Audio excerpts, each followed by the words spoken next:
ನಮಸ್ಕಾರ. ಮುಖ್ಯಾಂಶಗಳು.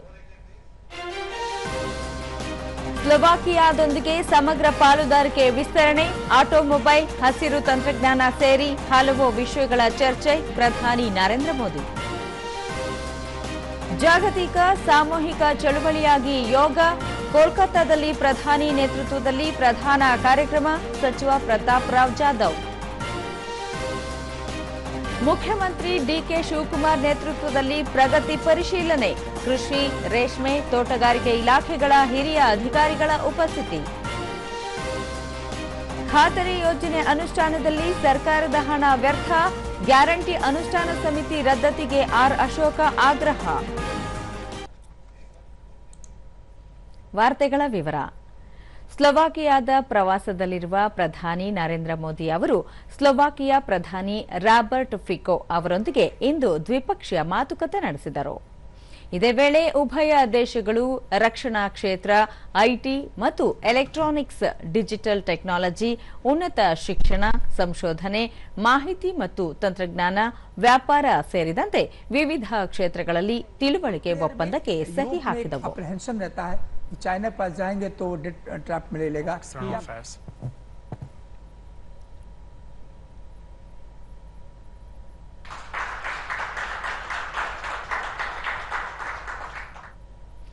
ಬಳಿಕ ನಡೆದ ಜಂಟಿ ಪತ್ರಿಕಾಗೋಷ್ಠಿಯಲ್ಲಿ ಪ್ರಧಾನಿ ನರೇಂದ್ರ ಮೋದಿ ಈ ಭೇಟಿಯು ಉಭಯ ದೇಶಗಳ ಸಂಬಂಧವನ್ನು ಹೊಸ ಎತ್ತರಕ್ಕೆ ಏರಿಸುವಲ್ಲಿ ಮಹತ್ವದ ಪಾತ್ರ ವಹಿಸಿದೆ. ಈ ಐತಿಹಾಸಿಕ ಸಂದರ್ಭದಲ್ಲಿ ನಾವು ನಮ್ಮ ಸಂಬಂಧಗಳನ್ನು ಸಮಗ್ರ ಪಾಲುದಾರಿಕೆಗೆ ಏರಿಸಲು ನಿರ್ಧರಿಸಿದ್ದೇವೆ. ಇದು ನಮ್ಮ ನಂಬಿಕೆ, ಆದ್ಯತೆಗಳು ಮತ್ತು ಹಂಚಿಕೆಯ ಭವಿಷ್ಯವನ್ನು ಸಂಕೇತಿಸುತ್ತದೆ ಎಂದು ಹೇಳಿದರು. ಎರಡೂ ದೇಶಗಳ ನಡುವೆ ವಿವಿಧ ವಿಷಯಗಳ ಬಗ್ಗೆ ಚರ್ಚೆ ನಡೆಸಲಾಗಿದೆ. ಅದರಲ್ಲಿ ಪ್ರಮುಖವಾಗಿ ಆಟೋಮೊಬೈಲ್, ರೈಲ್ವೆ, ಉತ್ಪಾದನೆ ಹೆಚ್ಚಳ ಮತ್ತು ಹಸಿರು ತಂತ್ರಜ್ಞಾನ ಎರಡೂ ದೇಶಗಳಿಗೆ ವಿಶೇಷ ಆಸಕ್ತಿಯ ಕ್ಷೇತ್ರಗಳಾಗಿವೆ.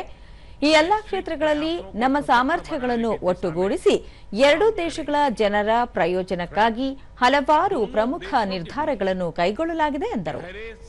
ಉಭಯ ದೇಶಗಳ ಕೈಗಾರಿಕೆಗಳು, ನವೋದ್ಯಮಗಳು ಮತ್ತು ವ್ಯಾಪಾರಿಗಳು ಗರಿಷ್ಠ ಪ್ರಯೋಜನಗಳನ್ನು ಪಡೆಯುವ ರೀತಿಯಲ್ಲಿ ಅದರ ಆರಂಭಿಕ ಅನುಷ್ಠಾನಕ್ಕೆ ಕೆಲಸ ಮಾಡುತ್ತೇವೆ ಎಂದು ಹೇಳಿದ ಪ್ರಧಾನಿ, ಭಾರತ ಯುರೋಪ್ ಒಕ್ಕೂಟದ ಮುಕ್ತ ವ್ಯಾಪಾರ ಒಪ್ಪಂದವನ್ನು ಅಂತಿಮಗೊಳಿಸುವಲ್ಲಿ ಸ್ಲೋವಾಕಿಯಾದ ಪ್ರಧಾನಮಂತ್ರಿಯವರ ಬೆಂಬಲಕ್ಕೆ ವಿಶೇಷ ಕೃತಜ್ಞತೆ ಸಲ್ಲಿಸುವುದಾಗಿ ತಿಳಿಸಿದರು.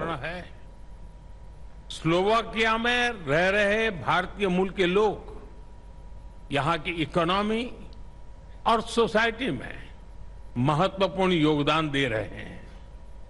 दोनों देशों के बीच प्रोफेशनल्स और स्किल्ड वर्कर्स की मोबिलिटी बढ़ाने के लिए आज हमने लेबर माइग्रेशन पर एमओयू की घोषणा की है.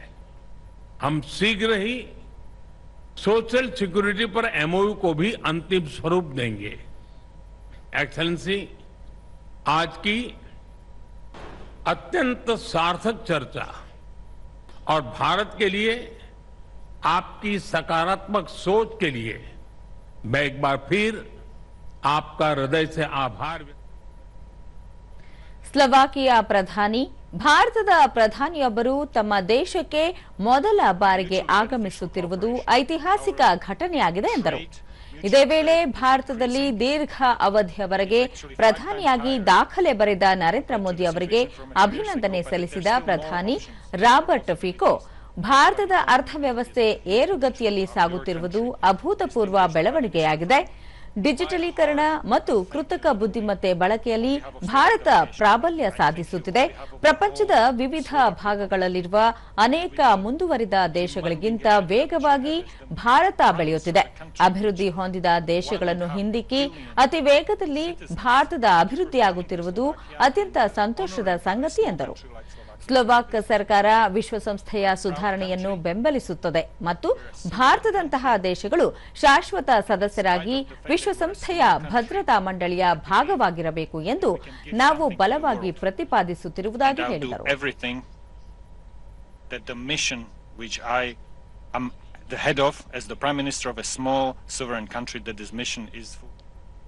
ಇದಕ್ಕೂ ಮೊದಲು ಸ್ಲೋವಾಕ್ ಪ್ರಧಾನಿ ರಾಬರ್ಟ್ ಫಿಕೋ ಅವರ ಸಮ್ಮುಖದಲ್ಲಿ ಪ್ರಧಾನಿ ಮೋದಿ ಅವರಿಗೆ ಗೌರವ ರಕ್ಷೆ ನೀಡಲಾಯಿತು.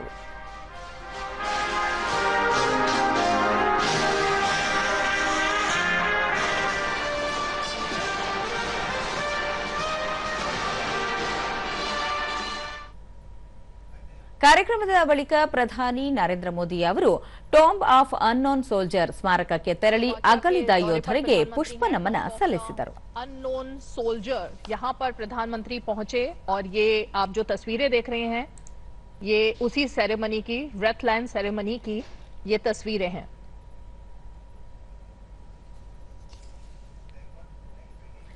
ಇಂದಿನಿಂದ 3 ದಿನಗಳ 52ನೇ G7 ಶೃಂಗಸಭೆಗೆ ಫ್ರಾನ್ಸ್ನ ಏವಿಯನ್ ಆತಿಥ್ಯ ವಹಿಸಲು ಸಜ್ಜಾಗಿದೆ. ಅಮೆರಿಕ ಮತ್ತು ಇರಾನ್ ತಮ್ಮ 107 ದಿನಗಳ ಯುದ್ಧವನ್ನು ಕೊನೆಗೊಳಿಸಲು ಒಪ್ಪಂದ ಅಂತಿಮಗೊಳಿಸಿರುವುದರಿಂದ ಮತ್ತು ಜಾಗತಿಕ ತೈಲ ಪೂರೈಕೆಯ 5ನೇ ಒಂದು ಭಾಗ ಸಾಗಿಸಲು ಬಳಸಲಾಗುವ ಕಿರಿದಾದ ಜಲಮಾರ್ಗವಾದ ಹಾರ್ಮುಜ್ ಜಲಸಂಧಿಯನ್ನು ಮತ್ತೆ ತೆರೆಯುವುದರಿಂದ ಸಭೆಯು ಗಮನಾರ್ಹ ಸಕಾರಾತ್ಮಕ ಬೆಳವಣಿಗೆಯೊಂದಿಗೆ ಪ್ರಾರಂಭವಾಗುತ್ತಿದೆ. ಫ್ರಾನ್ಸ್, ಯುನೈಟೆಡ್ ಕಿಂಗ್ಡಮ್, ಜರ್ಮನಿ ಮತ್ತು ಇಟಲಿ ಸೇರಿದಂತೆ G7 ದೇಶಗಳ ನಾಯಕರು ಈ ಬೆಳವಣಿಗೆಯನ್ನು ಸ್ವಾಗತಿಸಿದ್ದಾರೆ. ಫ್ರಾನ್ಸ್, ಇಂಗ್ಲೆಂಡ್, ಜರ್ಮನಿ ಮತ್ತು ಇಟಲಿಯ ನಾಯಕರು ಜಂಟಿ ಹೇಳಿಕೆಯಲ್ಲಿ ಹಾರ್ಮುಜ್ ಜಲಸಂಧಿಯನ್ನು ಬೇಷರತ್ತಾಗಿ ಪುನಃ ತೆರೆಯುವುದು ಅತ್ಯಗತ್ಯ ಎಂದು ಹೇಳಿದ್ದಾರೆ. ಫ್ರಾನ್ಸ್ ಅಧ್ಯಕ್ಷ ಎಮ್ಯಾನ್ಯುಯಲ್ ಮ್ಯಾಕ್ರನ್ ಅವರು G7 ದೇಶಗಳ ನಾಯಕರನ್ನು ಹಾಗೂ ಯುರೋಪಿಯನ್ ಕೌನ್ಸಿಲ್ ಮತ್ತು ಯುರೋಪಿಯನ್ ಆಯೋಗದ ಅಧ್ಯಕ್ಷರನ್ನು ಔಪಚಾರಿಕವಾಗಿ ಸ್ವಾಗತಿಸಲಿದ್ದಾರೆ. ಭಾರತ, ಬ್ರೆಜಿಲ್, ದಕ್ಷಿಣ ಕೊರಿಯಾ, ಕೀನ್ಯಾ ಮತ್ತು ಈಜಿಪ್ಟ್ ಅನ್ನು ಪಾಲುದಾರ ರಾಷ್ಟ್ರಗಳಾಗಿ ಶೃಂಗಸಭೆಗೆ ಆಹ್ವಾನಿಸಲಾಗಿದೆ. ಉಕ್ರೇನ್, ಕತಾರ್ ಮತ್ತು ಯುನೈಟೆಡ್ ಅರಬ್ ಎಮಿರೇಟ್ಸ್ ಅನ್ನು ಸಹ ಶೃಂಗಸಭೆಗೆ ಆಹ್ವಾನಿಸಲಾಗಿದೆ. ಶೃಂಗಸಭೆಯಲ್ಲಿ ಭಾಗವಹಿಸಲು ಪ್ರಧಾನಿ ನರೇಂದ್ರ ಮೋದಿ ನಾಳೆ ಏವಿಯನ್ಗೆ ಆಗಮಿಸಲಿದ್ದಾರೆ. ಫ್ರಾನ್ಸ್ ಅಧ್ಯಕ್ಷರ ಆಹ್ವಾನದ ಮೇರೆಗೆ ಅವರು ನಗರಕ್ಕೆ ಭೇಟಿ ನೀಡುತ್ತಿದ್ದಾರೆ. ಈ ಭೇಟಿಯು ಅಪಾರ ಮಹತ್ವವನ್ನು ಹೊಂದಿದ್ದು ಪ್ರಧಾನಿ ನರೇಂದ್ರ ಮೋದಿ ಅವರಿಗೆ ಭಾರತಕ್ಕೆ ಮಾತ್ರವಲ್ಲದೆ ಇಡೀ ಜಾಗತಿಕ ದಕ್ಷಿಣಕ್ಕೆ ಪ್ರಮುಖವಾದ ವಿಷಯಗಳ ಕುರಿತು ವಿಶ್ವ ನಾಯಕರೊಂದಿಗೆ ತೊಡಗಿಸಿಕೊಳ್ಳಲು ನಿರ್ಣಾಯಕ ವೇದಿಕೆಯನ್ನು ಒದಗಿಸುತ್ತದೆ. ಗಮನಾರ್ಹವಾಗಿ ಇದು G7 ಶೃಂಗಸಭೆಯಲ್ಲಿ ಭಾರತದ 13ನೇ ಭಾಗವಹಿಸುವಿಕೆ ಮತ್ತು ಪ್ರಧಾನಮಂತ್ರಿ ಅವರ ಸತತ 7ನೇ ಭಾಗವಹಿಸುವಿಕೆಯನ್ನು ಸೂಚಿಸುತ್ತದೆ. G7 ಶೃಂಗಸಭೆಗಳಲ್ಲಿ ಭಾರತದ ನಿಯಮಿತ ಭಾಗವಹಿಸುವಿಕೆಯು ಶಾಂತಿ, ಭದ್ರತೆ, ಅಭಿವೃದ್ಧಿ ಮತ್ತು ಪರಿಸರ ಸುಸ್ಥಿರತೆಗೆ ಸಂಬಂಧಿಸಿದ ಜಾಗತಿಕ ಸವಾಲುಗಳನ್ನು ಎದುರಿಸುವಲ್ಲಿ ಭಾರತದ ಪಾತ್ರ ಮತ್ತು ಕೊಡುಗೆಗಳ ಹೆಚ್ಚುತ್ತಿರುವ ಮನ್ನಣೆಯನ್ನು ಪ್ರತಿಬಿಂಬಿಸುತ್ತದೆ. ದೇಶದ ಮಧ್ಯಮ ವರ್ಗದವರು ರಾಷ್ಟ್ರ ನಿರ್ಮಾಣಕ್ಕೆ ಅಸಂಖ್ಯಾತ ರೀತಿಯಲ್ಲಿ ಕೊಡುಗೆ ನೀಡಿದ್ದಾರೆ. ಅವರ ಆಕಾಂಕ್ಷೆಗಳನ್ನು ಈಡೇರಿಸುವತ್ತ ಕೆಲಸ ಮಾಡಲು ಸರ್ಕಾರ ಸದಾ ಬದ್ಧವಾಗಿದೆ ಎಂದು ಪ್ರಧಾನಿ ನರೇಂದ್ರ ಮೋದಿ ಹೇಳಿದ್ದಾರೆ. ಈ ಕುರಿತು ಸಾಮಾಜಿಕ ಮಾಧ್ಯಮದಲ್ಲಿ ಮಾಹಿತಿ ಹಂಚಿಕೊಂಡಿರುವ ಅವರು, ಕಳೆದ ದಶಕದಲ್ಲಿ ಆಡಳಿತವು ಸಾಮಾನ್ಯ ನಾಗರಿಕರ ಜೀವನದ ಗುಣಮಟ್ಟವನ್ನು ಸುಧಾರಿಸುವತ್ತ ಹೆಚ್ಚು ಗಮನಹರಿಸಿದೆ. ಅವಕಾಶಗಳಿಗೆ ಸುಲಭ ಪ್ರವೇಶ, ಉತ್ತಮ ಮೂಲಸೌಕರ್ಯ, ಸುಧಾರಿತ ಸಾರ್ವಜನಿಕ ಸೇವೆಗಳು, ಕೈಗೆಟುಕುವ ಆರೋಗ್ಯ ಸೇವೆ, ಗುಣಮಟ್ಟದ ಶಿಕ್ಷಣ, ಸ್ವಚ್ಛ ನಗರಗಳು ಮತ್ತು ದೈನಂದಿನ ಜೀವನದಲ್ಲಿ ಕಡಿಮೆ ಹೊರೆಗಳನ್ನು ಒದಗಿಸುವತ್ತ ಸರ್ಕಾರದ ಪ್ರಯತ್ನಗಳು ಗಮನಹರಿಸಿವೆ ಎಂದಿದ್ದಾರೆ. ಈಗ ಜಾಹೀರಾತು, ನಂತರ ವಾರ್ತಾ ಪ್ರಸಾರ ಮುಂದುವರಿಯುವುದು.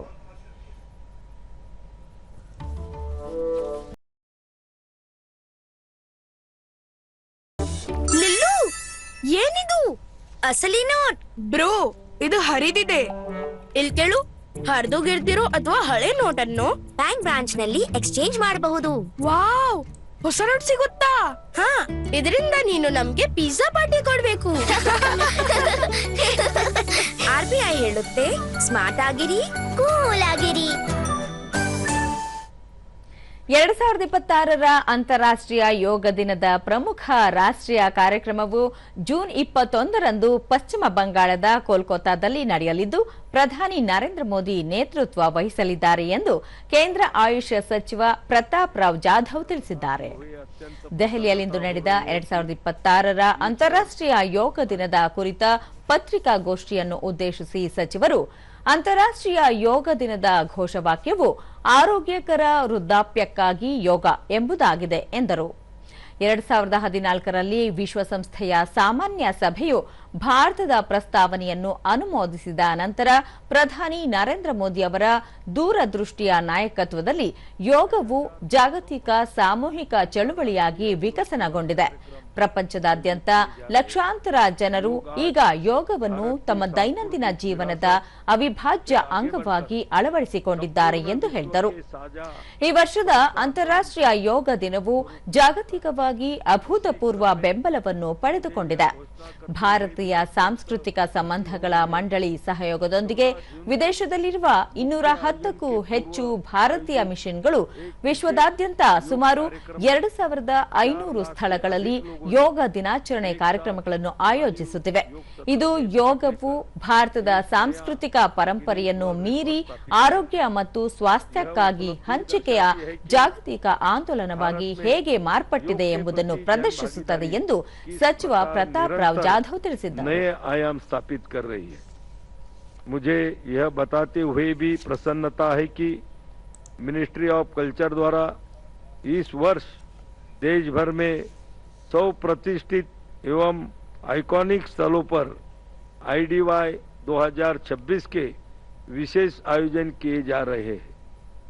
यह पहल भारत की सांस्कृतिक विरासत, ऐतिहासिक धरोहरों और योग परंपरा को एक साथ जोड़ते हुए योग को एक व्यापक राष्ट्रीय उत्सव का स्वरूप प्रदान करेगी. साथियों, IDY 2026 का मुख्य राष्ट्रीय कार्यक्रम 21 जून को पश्चिम बंगाल की ऐतिहासिक राजधानी कोलकाता के रेड रोड पर आयोजित किया जाएगा, जिसका नेतृत्व आदरणीय प्रधानमंत्री श्री नरेंद्र मोदी जी करेंगे. ಕೃಷಿ, ರೇಷ್ಮೆ, ತೋಟಗಾರಿಕೆ ಹಾಗೂ ಮೀನುಗಾರಿಕೆ ಇಲಾಖೆಗಳ ಪ್ರಗತಿ ಪರಿಶೀಲನೆಯನ್ನು ಮುಖ್ಯಮಂತ್ರಿ ಡಿಕೆ ಶಿವಕುಮಾರ್ ಬೆಂಗಳೂರಿನಲ್ಲಿಂದು ನಡೆಸಿದರು. ಈ ವೇಳೆ ರಾಜ್ಯ ಸರ್ಕಾರದ ಮುಖ್ಯ ಕಾರ್ಯದರ್ಶಿ ಡಾಕ್ಟರ್ ಶಾಲಿನಿ ರಜನೀಶ್, ಮುಖ್ಯಮಂತ್ರಿಗಳ ಆರ್ಥಿಕ ಸಲಹೆಗಾರ ಎಲ್ಕೆ ಅತೀಕ್, ಮುಖ್ಯಮಂತ್ರಿಗಳ ಅಪರ ಮುಖ್ಯ ಕಾರ್ಯದರ್ಶಿ ತುಷಾರ್ ಗಿರಿನಾಥ್ ಸೇರಿದಂತೆ ಹಿರಿಯ ಅಧಿಕಾರಿಗಳು ಪಾಲ್ಗೊಂಡಿದ್ದರು. ಬಳಿಕ ಮುಖ್ಯಮಂತ್ರಿ ಡಿಕೆ ಶಿವಕುಮಾರ್ ಬಿತ್ತನೆ ಬೀಜ, ರಸಗೊಬ್ಬರ ಸಮರ್ಪಕ ಪೂರೈಕೆಯನ್ನು ಖಾತರಿಪಡಿಸಿಕೊಳ್ಳಬೇಕು, ಬರ ಪರಿಸ್ಥಿತಿ ಎದುರಿಸಲು ತುರ್ತು ಕ್ರಮಗಳ ಪೂರ್ವ ಸಿದ್ಧತೆ ಮಾಡಿಕೊಳ್ಳುವ ಜೊತೆಗೆ ಅತಿವೃಷ್ಟಿ, ಅನಾವೃಷ್ಟಿ ಎದುರಿಸಲು ಸನ್ನದ್ದರಾಗಬೇಕು, ಕ್ರಿಮಿನಾಶಕ ಮತ್ತಿತರ ಔಷಧ ಸಿಂಪಡಣೆ ಸಲಕರಣೆಗಳಿಗೆ ರೈತರಿಗೆ ನೆರವು ಒದಗಿಸಿ ಎಂದು ಸೂಚಿಸಿದ್ದಾರೆ. ಖಾತರಿ ಯೋಜನೆ ಅನುಷ್ಠಾನದ ಹೆಸರಿನಲ್ಲಿ ಸಾರ್ವಜನಿಕರ ಹಣ ಪೋಲು ಮಾಡುತ್ತಿರುವ ಗ್ಯಾರಂಟಿ ಅನುಷ್ಠಾನ ಸಮಿತಿಗಳನ್ನು ಸರ್ಕಾರ ತಕ್ಷಣವೇ ರದ್ದುಗೊಳಿಸಬೇಕು ಎಂದು ವಿಧಾನಸಭೆ ವಿರೋಧ ಪಕ್ಷದ ನಾಯಕ ಆರ್ ಅಶೋಕ ಆಗ್ರಹಿಸಿದ್ದಾರೆ. ಈ ಕುರಿತು ಸಾಮಾಜಿಕ ಜಾಲತಾಣದಲ್ಲಿ ಮಾಹಿತಿ ಹಂಚಿಕೊಂಡಿರುವ ಅವರು, ರಾಜ್ಯ ಸರ್ಕಾರದ ಬೊಕ್ಕಸಕ್ಕೆ ಆಗುತ್ತಿರುವ ಅನಗತ್ಯ ನಷ್ಟವನ್ನು ತಡೆಯಬೇಕು ಎಂದು ಹೇಳಿದ್ದಾರೆ. ಕೇವಲ ಸಮಿತಿಯನ್ನು ರದ್ದು ಮಾಡಿದರೆ ಸಾಲದು, ಯಾವುದೇ ಕೆಲಸ ಮಾಡದೆ ಸಂಬಳ ಸವಲತ್ತು ಪಡೆಯುತ್ತಿರುವ ಅಧ್ಯಕ್ಷರು ಮತ್ತು ಸದಸ್ಯರಿಂದ ಆ ಮೊತ್ತವನ್ನು ವಸೂಲಿ ಮಾಡಬೇಕು. ಇಲ್ಲದಿದ್ದರೆ ಸಾರ್ವಜನಿಕರ ತೆರಿಗೆ ಹಣ ದುರುಪಯೋಗಕ್ಕೆ ಮುಂದಿನ ದಿನಗಳಲ್ಲಿ ಕಾಂಗ್ರೆಸ್ ಪಕ್ಷ ಬೆಲೆ ತೆರಬೇಕಾಗುತ್ತದೆ ಎಂದು ತಿಳಿಸಿದ್ದಾರೆ. ಮೃತರ ಖಾತೆಗೂ ಗೃಹಲಕ್ಷ್ಮಿ ಹಣ ಜಮೆಯಾಗುತ್ತಿದ್ದರೆ ಗ್ಯಾರಂಟಿ ಅನುಷ್ಠಾನ ಸಮಿತಿಗಳು ಏನು ಮಾಡುತ್ತಿವೆ ಎಂದು ಪ್ರಶ್ನಿಸಿದ ಅವರು, ಇದು ರಾಜ್ಯ ಸರ್ಕಾರದ ಆಡಳಿತ ವ್ಯವಸ್ಥೆ ಕುಸಿದಿರುವುದಕ್ಕೆ ನಿದರ್ಶನವಾಗಿದೆ ಎಂದು ತಿಳಿಸಿದ್ದಾರೆ.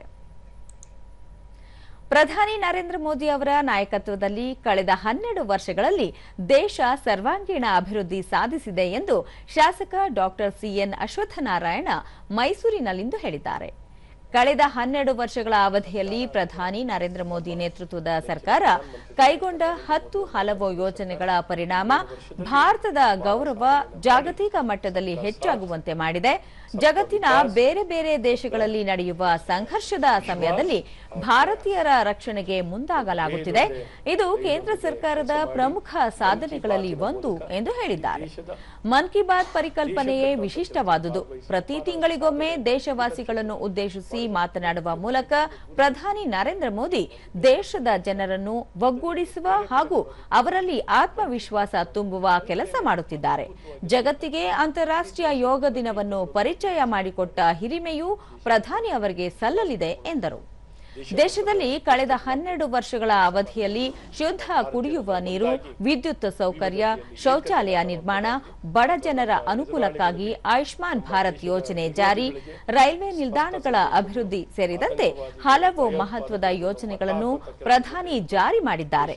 ಹೀಗಾಗಿ ವಿಶ್ವದ ಮುಂಚೂಣಿ ರಾಷ್ಟ್ರವಾಗಿ ಭಾರತ ಹೊರಹೊಮ್ಮಲು ಸಹಕಾರಿಯಾಗಿದೆ ಎಂದು ತಿಳಿಸಿದರು. ಬಡಿದು ಅವರು ಸರಿಯಾದ ಸ್ಥಾನವನ್ನು ಜಾಗವನ್ನು ತೋರಿಸಿ ಅವರಿಗೆ ಮಟ್ಟ ಹಾಕುವಂಥ ಕೆಲಸಗಳನ್ನು ಮಾಡಿ ಒಟ್ಟಾರೆ ದೇಶಕ್ಕೆ ಸಮೃದ್ಧಿ, ನೆಮ್ಮದಿ, ಶಾಂತಿ, ಪ್ರಗತಿ ಎಲ್ಲವನ್ನು ಕೊಟ್ಟು ಒಳ್ಳೆಯ ಸರ್ಕಾರವನ್ನು ಕೊಡೋ ಮೂಲಕ ನಮ್ಮ ದೇಶದ 140 ಕೋಟಿ ಜನರಿಗೆ ಉಜ್ವಲ ಭವಿಷ್ಯನ ಕಾಡಲಿಕ್ಕೆ ಕಾರಣಕರ್ತವಾಗಿರುವಂಥ ಸರ್ಕಾರ 12 ವರ್ಷದ ಸಾಧನೆ ಅಪಾರ ಸಾಧನೆ. ಪ್ರಧಾನಿ ನರೇಂದ್ರ ಮೋದಿ ಅವರು ದೇಶದಲ್ಲಿ ಸುದೀರ್ಘ ಕಾಲ ಆಡಳಿತ ನಡೆಸಿದ ದಾಖಲೆ ಬರೆಯುವುದರ ಜೊತೆಗೆ ಅಭಿವೃದ್ಧಿಯಲ್ಲೂ ಹೊಸ ಇತಿಹಾಸ ಸೃಷ್ಟಿಸಿದ್ದಾರೆ ಎಂದು ವಿಧಾನ ಪರಿಷತ್ ಸದಸ್ಯ ಸಿಟಿ ರವಿ ಬಳ್ಳಾರಿಯಲ್ಲಿಂದು ಹೇಳಿದ್ದಾರೆ. ದೇಶ ಆರ್ಥಿಕ ಸಂಕಷ್ಟದಲ್ಲಿದ್ದ ಸಮಯದಲ್ಲಿ ಭಾರತವನ್ನು ವಿಶ್ವದಲ್ಲೇ 4ನೇ ಅತಿ ದೊಡ್ಡ ಆರ್ಥಿಕ ಶಕ್ತಿಯಾಗಿ ರೂಪಿಸುವಲ್ಲಿ ಪ್ರಮುಖ ಪಾತ್ರ ವಹಿಸಿದ್ದಾರೆ ಎಂದು ಹೇಳಿದರು. ದೇಶವನ್ನು ನಕ್ಸಲ್ ಮುಕ್ತಗೊಳಿಸಲಾಗುತ್ತಿದೆ. ಪಶ್ಚಿಮ ಏಷ್ಯಾ ಸಂಘರ್ಷದ ಹಿನ್ನೆಲೆಯಲ್ಲಿ ಪೆಟ್ರೋಲ್ ದರ ಹೆಚ್ಚಳವಾಗಿದೆಯೇ ಹೊರತು ಭಾರತದಲ್ಲಿ ಬೆಲೆ ಏರಿಕೆಯ ನಿಯಂತ್ರಣದಲ್ಲಿದೆ. ಯುಪಿಎ ಸರ್ಕಾರ ಮಾಡಿದ್ದ ತೈಲ ಬಾಂಡ್ ಸಾಲದ ಹೊರೆಯನ್ನು ಎನ್ಡಿಎ ಸರ್ಕಾರ ಹೊರಬೇಕಾಗಿ ಬಂದಿದೆ ಎಂದು ತಿಳಿಸಿದರು.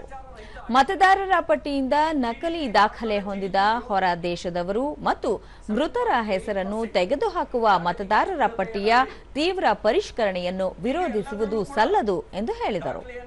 ಬಿಜೆಪಿ ರಾಜ್ಯಾಧ್ಯಕ್ಷರ ಬದಲಾವಣೆ ಕುರಿತು ಸುದ್ದಿಗಾರರ ಪ್ರಶ್ನೆಗೆ ಉತ್ತರಿಸಿದ ಅವರು, ಈ ಬಗ್ಗೆ ತಮಗೆ ಯಾವುದೇ ಮಾಹಿತಿ ಇಲ್ಲ. ಸಂಸದೀಯ ಮಂಡಳಿ ಸೂಕ್ತ ಸಮಯದಲ್ಲಿ ನಿರ್ಧಾರ ಕೈಗೊಳ್ಳಲಿದೆ ಎಂದು ತಿಳಿಸಿದರು. ಬಯಕೆ ಇರೋದು ಪರಿಷ್ಕರಣೆ ಆಗಿ ಶುದ್ಧ ಮತದಾರರು ಉಳಿಲಿ, ಅಕ್ರಮ ಮತದಾರರು ಪಟ್ಟಿಯಿಂದ ಹೋಗಲಿ. 20 ವರ್ಷದಿಂದ ಸತ್ತವರ ಹೆಸರು ಪಟ್ಟಿಲಿ 3 ಕಡೆ 4 ಕಡೆ ಒಬ್ಬೊಬ್ಬ. ನಗರೀಕರಣದ ಭರಾಟೆಯಲ್ಲಿ ಕಾಂಕ್ರೀಟ್ ಕಾಡಾಗುತ್ತಿರುವ ನಗರಗಳ ಮಧ್ಯೆ ಬಾಗಲಕೋಟೆಯಲ್ಲೊಂದು ಅಪರೂಪದ ಹಸಿರು ಕ್ರಾಂತಿ ನಡೆದಿದೆ. ಜಪಾನ್ ತಂತ್ರಜ್ಞಾನದ ಮೂಲಕ ಸೃಷ್ಟಿಸಲಾದ ಅರಣ್ಯ ಈಗ ಇಡೀ ನಗರಕ್ಕೆ ತಂಪಾದ ಗಾಳಿ ನೀಡುತ್ತಿದೆ. ಸುತ್ತಮುತ್ತಲಿನ ತಾಪಮಾನಕ್ಕಿಂತ 2 ಡಿಗ್ರಿ ಸೆಲ್ಸಿಯಸ್ ಉಷ್ಣತೆ ಕಡಿಮೆ ಮಾಡಿರುವ ಈ ಮಿಯಾವಾಕಿ ಅರಣ್ಯದ ಕುರಿತು ಒಂದು ವಿಶೇಷ ವರದಿ ಇಲ್ಲಿದೆ. ಸಿಮೆಂಟಿನ ಕಾಡಾಗುತ್ತಿರುವ ನಗರಗಳು, ಕ್ಷೀಣಿಸುತ್ತಿರುವ ಹಸಿರು ವಲಯ, ದಿನದಿಂದ ದಿನಕ್ಕೆ ಏರುತ್ತಿರುವ ಬಿಸಿಲಿನ ಬೇಗೆ, ಇವೆಲ್ಲದರ ಮಧ್ಯೆ ಇಲ್ಲೊಂದು ಹಸಿರು ವನ ಕಣ್ಮನ ಸೆಳೆಯುತ್ತಿದೆ.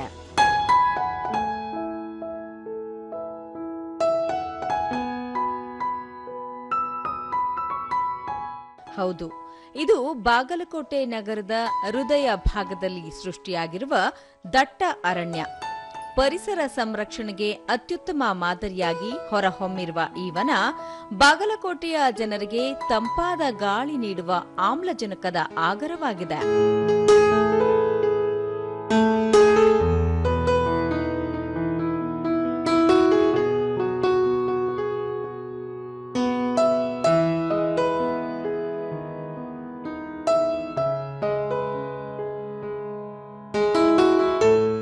ಬಾಗಲಕೋಟೆಯ ಗದ್ದನಕೇರಿ ಕ್ರಾಸ್ನಲ್ಲಿರುವ ಸಾಲು ಮರದ ತಿಮ್ಮಕ್ಕ ಸಸ್ಯೋದ್ಯಾನದಲ್ಲಿ ಸುಮಾರು 43,000 ಚದುರ ಅಡಿ ವಿಸ್ತೀರ್ಣದಲ್ಲಿ ಈ ವಿಸ್ಮಯ ಸೃಷ್ಟಿಸಲಾಗಿದೆ.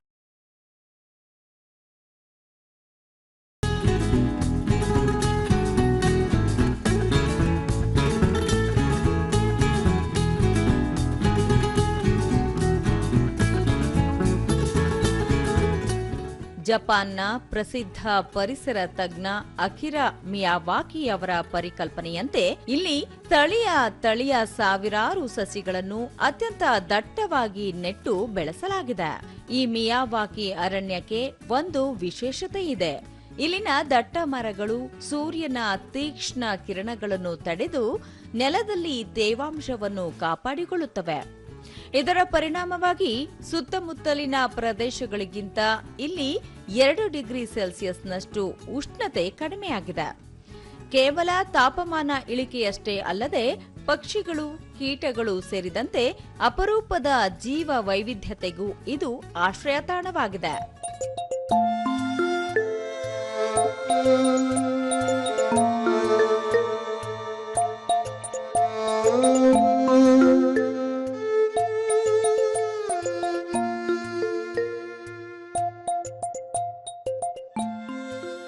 ದೂರದರ್ಶನದೊಂದಿಗೆ ಸ್ಥಳೀಯರಾದ ಗಣೇಶ್ ಪಾಟೀಲ್, ಮಿಯಾವಾಕಿ ಪದ್ಧತಿಯಲ್ಲಿ ಸೇವಾ ಜನನಿ ಫೌಂಡೇಶನ್ ವತಿಯಿಂದ ನಿರ್ಮಾಣಗೊಂಡಿರುವ ಈ ಅರಣ್ಯದಿಂದಾಗಿ ಸಾರ್ವಜನಿಕರಿಗೂ ಸಾಕಷ್ಟು ಅನುಕೂಲವಾಗಿದೆ ಎಂದರು. ಈ ತರ ಏನ್ ಫಾರೆಸ್ಟ್ ಮಾಡಿದಾರ ಮತ್ತು ಎಲ್ಲಾ ಊರೊಳಗೂ ಈ ತರ ಆಗ್ಬೇಕು. ಎಲ್ಲಾರು ಈಗ ಮನೆ ಮುಂದೆ ಒಂದು ಸಸ್ಯ ನೆಡಬೇಕು. ಮತ್ತು ಊರೊಳಗೆ ಎಲ್ಲೇ ಬಯಲು ಜಾಗ ಇದ್ರು ಎಲ್ಲರೂ ಒಂದೊಂದು 1 ಅಥವಾ 10 ನಮ್ಗೆ ಎಷ್ಟು ಸಾಧ್ಯ ಆಕತ್ತೆ ಅಷ್ಟು ಗಿಡಗಳನ್ನ ನೆಡ್ರಿ. ಮುಂದಿನ ದಿನಮಾನದಾಗ ನಮಗ ಎಲ್ಲಾ ಒಳ್ಳೆ ವಾತಾವರಣ ಸಿಗುತ್ತೆ. ನಮ್ಮ ಬಿಸಿಲಿನ ತಾಪಮಾನ ಕಡಿಮೆ ಆಗುತ್ತೆ. ಸೇವಾ ಜನನಿ ಫೌಂಡೇಶನ್ನ ಮುಖ್ಯಸ್ಥ ಬಸವರಾಜ ಎನಕಂಚಿ 1 ಎಕರೆ ಜಾಗದಲ್ಲಿ ಸುಮಾರು 10,000 ಗಿಡಗಳನ್ನು ನೆಟ್ಟು ಬೆಳೆಸಿದ್ದೇವೆ. ಅವೆಲ್ಲವೂ ಇಂದು ಸಮೃದ್ಧವಾಗಿ ಬೆಳೆದು ಜೀವ ಸಂಕುಲಕ್ಕೆ ನೆಲೆಯಾಗಿದೆ ಎಂದು ಸಂತಸ ವ್ಯಕ್ತಪಡಿಸಿದರು. ಶುದ್ಧ ಗಾಳಿ ಸಿಗುವಂಥದ್ದು ಮತ್ತು ಏನು ತಾಪಮಾನ ಕಡಿಮೆ ಆಗುವಂಥದ್ದು, ಸಕಾಲಕ್ಕೆ ಮಳೆ ಸರಿಯಾಗಿ ಸುರಿದು ಒಂದು ಒಳ್ಳೆ ಇದಾಗುತ್ತೆ ಅನ್ನುವಂಥ ಅಪೇಕ್ಷೆ ಸಂಘ ಸಂಸ್ಥೆಗಳಲ್ಲಿ ವಿನಂತಿ ಮಾಡ್ಕೋತೀನಿ. ಮತ್ತು ನಾವು ಹಚ್ಚಿದಾದ ಮೇಲೆ ನಮ್ಮ ಅರಣ್ಯ ಇಲಾಖೆ ಸಿಬ್ಬಂದಿಗಳು ಅದರ ಪಾಲನೆ ಪೋಷಣೆಯನ್ನ ಜವಾಬ್ದಾರಿ ತಗೊಂಡು ಇದಕ್ಕೆ ನೀರಿನ ಕೊರತೆ ಆಗಬಾರ್ದಂತ ನಾವು ಡ್ರಿಪ್ ಕೂಡ ಮಾಡಿದ್ವಿ. ಪೈಪ್ಲೈನ್ ಮಾಡಿ ಡ್ರಿಪ್ ಮಾಡಿದ್ವಿ. ಅದನ್ನ ಸಕಾಲಕ್ಕೆ ಅವರು ನೀರು ಬಿಡ್ತಾ ಅದರದ್ದು ಏನು ಗಿಡ ಎತ್ತರ ಬೆಳೆದು ಬೀಳ್ತಿದ್ರೆ ಅದಕ್ಕೊಂದು ಕಟ್ಟಿಗೆ ಕಟ್ಟಿ ಅದನ್ನ ಪಾಲನೆ ಪೋಷಣೆ ಮಾಡುವಂತ ಕೆಲಸ ಬಹಳ ಅತ್ಯಂತ ಚಾಚು ತಪ್ಪದ ಅದರದ್ದು ಮಹತ್ವ ತಿಳ್ಕೊಂಡು ಅವ್ರು ಮಾಡ್ತಾ ಇದಾರೆ. ಗಸ್ತು ಅರಣ್ಯ ಪಾಲಕ ಪ್ರವೀಣ್ ಕಮ್ಮಾರ್ 2023ರಲ್ಲಿ ಸೇವಾ ಜನನಿ ಫೌಂಡೇಶನ್ ವತಿಯಿಂದ ಮಿಯಾವಾಕಿ ಅರಣ್ಯವನ್ನು ನಿರ್ಮಿಸಲಾಯಿತು. ಇಡೀ ಬಾಗಲಕೋಟೆ ಜಿಲ್ಲೆಯಲ್ಲೇ ಈ ಮಿಯಾವಾಕಿ ಅರಣ್ಯ ಒಂದು ಮಾದರಿಯಾಗಿದೆ ಎಂದು ತಿಳಿಸಿದರು. ಮಿಯಾವಾಕಿ ಕಾನ್ಸೆಪ್ಟ್ ನೀವು ಪ್ರತಿ ಮನೆ ಮತ್ತೆ ಅತಿ ಸಣ್ಣ ಜಾಗದಲ್ಲಿ ಕೂಡ ನೀವು ಮಾಡ್ಕೋಬಹುದು. ಇದು ಕೇವಲ 1 ಎಕರೆಗಿಂತ ಕಡಿಮೆ ಜಾಗದಲ್ಲಿ ನಿಮಗೆ ಈಗ ಸುಮಾರು 43,000 ವೆರೈಟಿ ಗಿಡಗಳ ನಿಮಗೆ ಕಾಣ್ತಾವೆ. ಒಟ್ಟು ಟೋಟಲಿ 64 ವಿಧದ ಗಿಡಗಳನ್ನು ಇಲ್ಲಿ ಹಚ್ಚಿರ್ತಾರೆ. ಎಲ್ಲ ಒಳ್ಳೆಯ ರೀತಿಯಿಂದ ಇದು ಮಾಡಿದ್ದೇವೆ. ಗಿಡಗಳನ್ನು ಹಚ್ಚಿ ಎಲ್ಲ ಪರಿಸರಕ್ಕಾಗಿ ಕಾಳಜಿಯನ್ನು ವಹಿಸಿದ್ದಾರೆ. ಒಟ್ಟಿನಲ್ಲಿ ಹವಾಮಾನ ಬದಲಾವಣೆ ಮತ್ತು ಜಾಗತಿಕ ತಾಪಮಾನದ ಸವಾಲುಗಳನ್ನು ಎದುರಿಸಲು ಇಂತಹ ಮಿಯಾವಾಕಿ ಕಾಡುಗಳು ರಾಮಬಾಣ ಎನ್ನುತ್ತಾರೆ ಪರಿಸರ ಪ್ರೇಮಿಗಳು.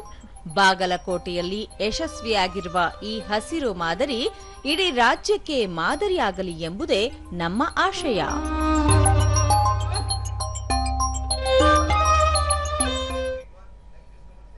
ಈಗ ಜಾಹೀರಾತು, ನಂತರ ವಾರ್ತಾ ಪ್ರಸಾರ ಮುಂದುವರಿಯೋದು. ಈ ಕೀಲಿಕಾಯಿ ಅಂಗಡಿಯ ಕಿಲಿಕಾಯಿ, ಅಪ್ಪ ಬೈಕಿ, ಮತ್ತೆ ಇದು ಮನೆಯ ಕೀ. ಮೇಲಿಂದ ಈ KYC ಕಾಗದಗಳು ಪ್ರತಿ ಬ್ಯಾಂಕಿಗೂ ಬೇರೆ ಬೇರೆ, ಎಲ್ಲದಕ್ಕೂ ಒಂದೇ ಕೀ ಇರಬೇಕಿತ್ತು. ಒಂದು ಕೀ ಇದೆ, CKYC ID. ಬ್ಯಾಂಕ್ ನಿಮ್ಮ KYC ರೆಕಾರ್ಡ್ಸ್ ಅನ್ನ CKYC ರಿಜಿಸ್ಟರ್ಗೆ ಅಪ್ಲೋಡ್ ಮಾಡುತ್ತೆ. ಅವಾಗ ನಿಮಗೆ ಸಿಗುತ್ತೆ ಒಂದು 14 ಡಿಜಿಟ್ CKYC ID. ಇದು ಎಲ್ಲ ಬ್ಯಾಂಕ್ಸ್ ಮತ್ತು ಫೈನಾನ್ಷಿಯಲ್ ಇನ್ಸ್ಟಿಟ್ಯೂಷನ್ ಅಲ್ಲಿ ವ್ಯಾಲಿಡ್ ಆಗಿದೆ. ಅಂದ್ರೆ ಒಂದೇ ಕಡೆ KYC ಅಪ್ಡೇಟ್ ಅಂದ್ರೆ ಎಲ್ಲ ಕಡೆ ಅಪ್ಡೇಟ್. RBI ಹೇಳುತ್ತೆ KYC ಸುರಕ್ಷಿತ ಬ್ಯಾಂಕಿಂಗ್ ಕಡೆಗೆ ಮೊದಲ ಹೆಜ್ಜೆ. ಅಮೆರಿಕ ಮತ್ತು ಇರಾನ್ ದೇಶಗಳು ಸಂಘರ್ಷ ಕೊನೆಗೊಳಿಸಿ ಶಾಂತಿ ಒಪ್ಪಂದಕ್ಕೆ ಸಮ್ಮತಿ ಸೂಚಿಸುವುದರೊಂದಿಗೆ ಮಧ್ಯಪ್ರಾಚ್ಯದಲ್ಲಿನ ಪರಿಸ್ಥಿತಿ ತಿಳಿಯಾಗಿದೆ. ಇದರೊಂದಿಗೆ ಅಮೆರಿಕ ಮತ್ತು ಇರಾನ್ ನಡುವಿನ 107 ದಿನಗಳ ಬಿಕ್ಕಟ್ಟು ಅಂತ್ಯಗೊಳ್ಳುವುದರೊಂದಿಗೆ ಜಾಗತಿಕ ತೈಲ ಪೂರೈಕೆಯ 5ನೇ 1 ಭಾಗವನ್ನು ಸಾಗಿಸಲು ಬಳಸಲಾಗುತ್ತಿದ್ದ ಕಿರಿದಾದ ಜಲಮಾರ್ಗವಾದ ಹಾರ್ಮುಜ್ ಜಲಸಂಧಿಯನ್ನು ತೆರೆಯಲಾಗುತ್ತದೆ. ಅಮೆರಿಕ ಅಧ್ಯಕ್ಷ ಡೊನಾಲ್ಡ್ ಟ್ರಂಪ್ ಅವರು ಸಾಮಾಜಿಕ ಜಾಲತಾಣದ ಮೂಲಕ ಈ ವಿಷಯ ತಿಳಿಸಿದ್ದು, ಅಮೆರಿಕ ಮತ್ತು ಇರಾನ್ ನಡುವೆ ಇದೇ 19ರಂದು ಸ್ವಿಟ್ಜರ್ಲೆಂಡ್ನಲ್ಲಿ ಶಾಂತಿ ಒಪ್ಪಂದಕ್ಕೆ ಸಹಿ ಹಾಕಲಾಗುತ್ತದೆ. ಈ ಒಪ್ಪಂದಕ್ಕೆ ಅಧಿಕೃತ ಮುದ್ರೆ ಬಿದ್ದ ನಂತರ ಹಾರ್ಮುಜ್ ಜಲಸಂಧಿಯನ್ನು ಸಂಪೂರ್ಣವಾಗಿ ತೆರೆಯಲಾಗುವುದು ಎಂದು ಹೇಳಿದ್ದಾರೆ. ಈ ಮಹಾ ಒಪ್ಪಂದವು ಇಡೀ ಪ್ರದೇಶಕ್ಕೆ ಶಾಂತಿ ಮತ್ತು ಭದ್ರತೆಯನ್ನು ತರಲಿದೆ. 60 ದಿನಗಳ ಅವಧಿಯಲ್ಲಿ ಇರಾನ್ನ ಪರಮಾಣು ಪುಷ್ಟೀಕರಣ ಮತ್ತು ಅದಕ್ಕಿಂತ ಹೆಚ್ಚು ಪುಷ್ಟೀಕರಿಸಿದ ಯುರೇನಿಯಂ ವಿಲೇವಾರಿ ಕುರಿತು ಅಮೆರಿಕ ಮತ್ತು ಇರಾನ್ ಮಾತುಕತೆ ನಡೆಸಬೇಕು ಎಂದು ಈ ಒಪ್ಪಂದ ತಿಳಿಸುತ್ತದೆ ಎಂದು ತಿಳಿಸಿದ್ದಾರೆ. ಈ ನಡುವೆ ಇರಾನ್ನ ಸುಪ್ರೀಂ ರಾಷ್ಟ್ರೀಯ ಭದ್ರತಾ ಮಂಡಳಿಯು ಲೆಬನಾನ್ ಸೇರಿದಂತೆ ಎಲ್ಲ ರಂಗಗಳಲ್ಲಿನ ಯುದ್ಧ ಮತ್ತು ಮಿಲಿಟರಿ ಕಾರ್ಯಾಚರಣೆಗಳು ಇಂದು ರಾತ್ರಿಯಿಂದ ಶಾಶ್ವತವಾಗಿ ಸ್ಥಗಿತಗೊಳ್ಳುತ್ತವೆ ಎಂದು ಹೇಳಿದೆ. ಅಮೆರಿಕ ಮತ್ತು ಇರಾನ್ ತಮ್ಮ 107 ದಿನಗಳ ಸಂಘರ್ಷವನ್ನು ಕೊನೆಗೊಳಿಸಲು ಮತ್ತು ಹಾರ್ಮುಜ್ ಜಲಸಂಧಿಯನ್ನು ತೆರೆಯಲು ಒಪ್ಪಂದ ಮಾಡಿಕೊಂಡ ಬೆನ್ನಲ್ಲೇ ಜಾಗತಿಕ ಕಚ್ಚಾ ತೈಲ ಬೆಲೆ ಗಣನೀಯವಾಗಿ ಕುಸಿತ ಕಂಡಿದೆ. ಅಮೆರಿಕ ಅಧ್ಯಕ್ಷ ಡೊನಾಲ್ಡ್ ಟ್ರಂಪ್ ಘೋಷಣೆ ಬೆನ್ನಲ್ಲೇ ಬ್ರೆಂಟ್ ಕಚ್ಚಾ ತೈಲ ಬ್ಯಾರೆಲ್ಗೆ $3.5ಕ್ಕಿಂತ ಹೆಚ್ಚು ಕುಸಿದು $83.48ಗೆ ತಲುಪಿದೆ. ಈ ನಡುವೆ ಅಮೆರಿಕದ ಕಚ್ಚಾ ತೈಲ ವೆಸ್ಟ್ ಟೆಕ್ಸಾಸ್ ಇಂಟರ್ಮೀಡಿಯೇಟ್ $5 ಕುಸಿದು ಪ್ರತಿ ಬ್ಯಾರೆಲ್ಗೆ $80.61ಗೆ ತಲುಪಿದೆ. ಸಂಘರ್ಷದ ಪರಿಣಾಮದಿಂದ ಬ್ರೆಂಟ್ ಕಚ್ಚಾ ತೈಲ ಬ್ಯಾರೆಲ್ $120 ವರೆಗೆ ತಲುಪಿ ದಾಖಲೆಯನ್ನು ಬರೆದಿತ್ತು. ಸಂಘರ್ಷಕ್ಕೂ ಮುನ್ನ ತೈಲ ದರ $70ನ ಆಸುಪಾಸಿನಲ್ಲಿತ್ತು. ವಿಶ್ವದ $20 ಕಚ್ಚಾ ತೈಲವು ಹಾರ್ಮುಜ್ ಜಲಸಂಧಿ ಮೂಲಕ ಸಾಗುತ್ತದೆ.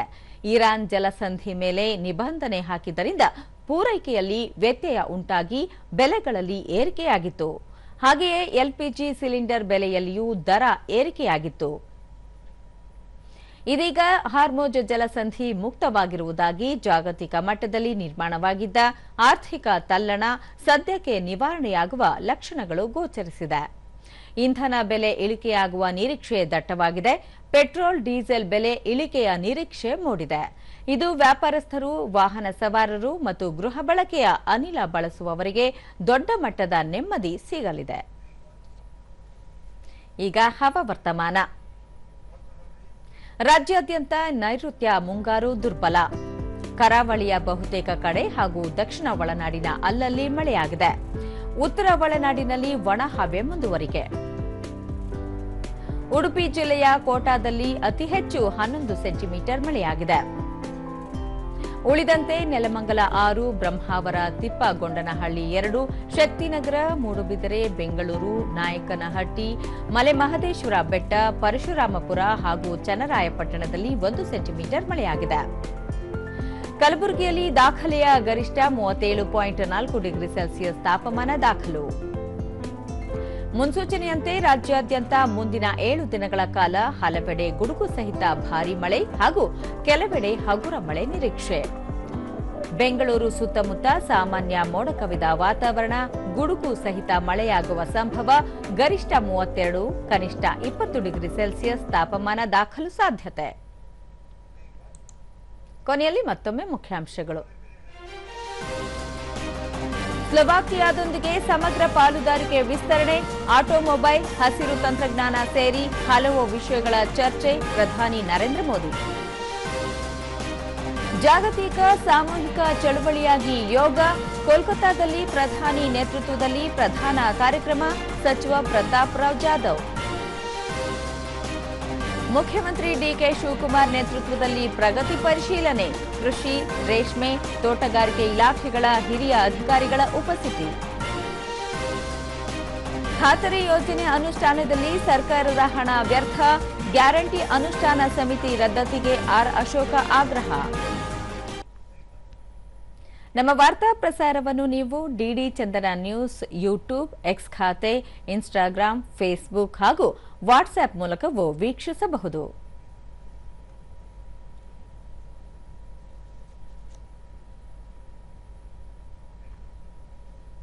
ನಮ್ಮ ಮುಂದಿನ ವಾರ್ತಾ ಪ್ರಸಾರ ರಾತ್ರಿ 9 ಗಂಟೆಗೆ.